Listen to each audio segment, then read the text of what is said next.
On February 18, 2025, a significant meeting unfolded in Riyadh, Saudi Arabia, marking a potential turning point in the ongoing Ukraine conflict.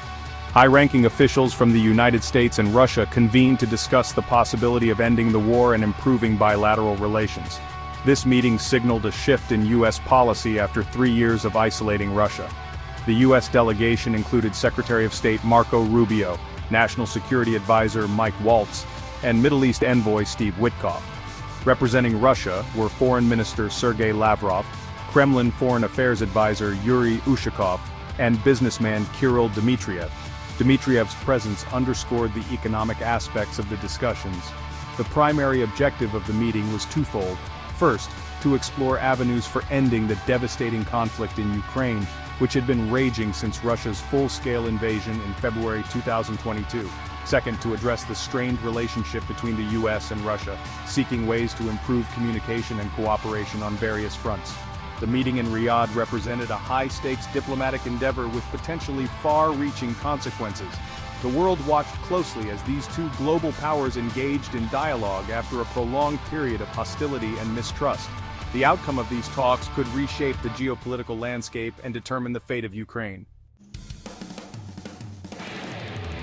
A notable aspect of the Riyadh meeting was the initial exclusion of Ukraine from the negotiating table.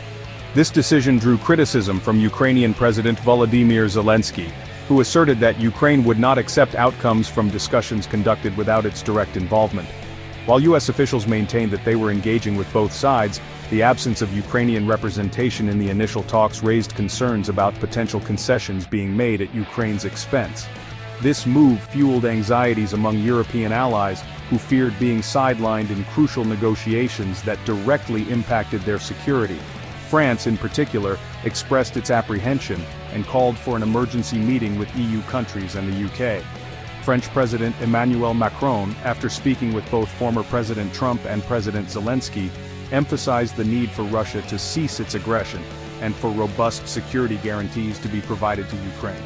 The UK also voiced its concerns, with Prime Minister Keir Starmer suggesting the possibility of deploying UK troops to Ukraine as part of a peacekeeping force. Sweden echoed this sentiment, indicating its willingness to contribute troops as well. However, Poland, a key NATO member bordering Ukraine, ruled out sending troops, highlighting the complexities and differing stances within Europe regarding direct military involvement. Beyond the geopolitical implications, the Riyadh meeting had significant economic undertones. Discussions delved into the potential economic benefits that could arise from ending the conflict in Ukraine. Russian businessman Kirill Dmitriev emphasized the economic losses suffered by American businesses due to sanctions imposed on Russia.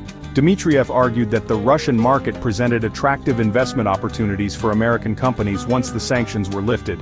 He framed the Riyadh meeting as a crucial step towards addressing global economic challenges and resolving conflicts that hindered international trade and cooperation. Despite the economic incentives, the path to peace remained fraught with obstacles. The conflict had resulted in significant casualties and destruction in Ukraine, leaving deep scars on both sides. Mistrust between Russia and the West remained high, and any peace agreement would require significant compromises and concessions from all parties involved. The establishment of a consultation mechanism to address issues in the U.S.-Russia relationship, including restaffing embassies, offered a glimmer of hope for improved communication and cooperation.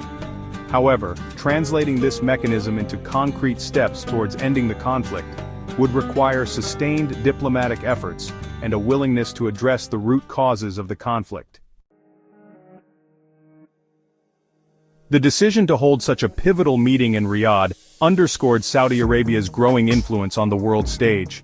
Saudi Crown Prince Mohammed bin Salman had been actively seeking to position Saudi Arabia as a key mediator in regional and international conflicts.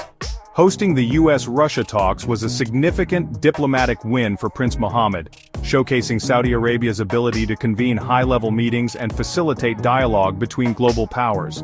This move followed Saudi Arabia's involvement in previous prisoner exchanges between Russia and Ukraine, and its hosting of President Zelensky at an Arab League summit in 2023. Saudi Arabia's growing assertiveness in international affairs reflected its evolving foreign policy priorities and its desire to play a more prominent role in shaping the global order. The kingdom's vast oil wealth, strategic location and religious significance provided it with considerable leverage in international affairs.